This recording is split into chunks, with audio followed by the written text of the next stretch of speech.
We're ready to look at the clipping panel within CloudWorx. Clipping is used for hiding data so we can isolate point cloud features. This will give us a clearer view of the part of the cloud we are interested in and will also make navigating easier as we will not have other points obstructing our view. So if we wanted to draw a quick floor plan, we would want a slice that would give us just a narrow spread of the points.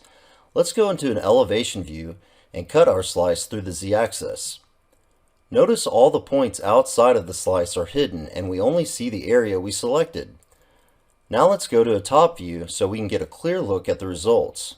As you can see, the slice already looks like a floor plan from the points, and all we have to do now is trace over them. The Reset Clip button will return all of the points that were hidden. Open up the Clipping Manager and we see the clip that we created. We can hit Enable to have that same slice visible again. It's recommended to rename your slice so that you can keep organized throughout the project. Any new clips we create will be added to the clipping group. If you're working on a larger project, you may end up needing different clipping groups for different areas of the project. These can be added here. Different buildings or different levels of a building might be an example of where you'd want to add a new group. The clipping group has to be active when you add a new clip for that clip to be added to the group.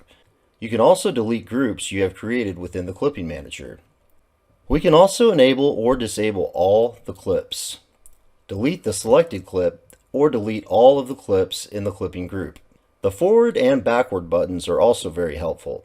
If you didn't get the slice just right, you can use these buttons to reposition the slice to a better area. Forward brings the slice higher and backwards brings the slice lower. The forward and backward buttons are also helpful when doing cross sections on a road. So let's see what to do if we just wanted to draw the front wall. We would want to be in an elevation view, but we wouldn't want to have any points directly behind our wall for us to possibly click to a mistaken point. There are 3 ways we can eliminate the points behind the wall. The first is by using slice, and we would slice on the x-axis since the wall happens to be aligned this way.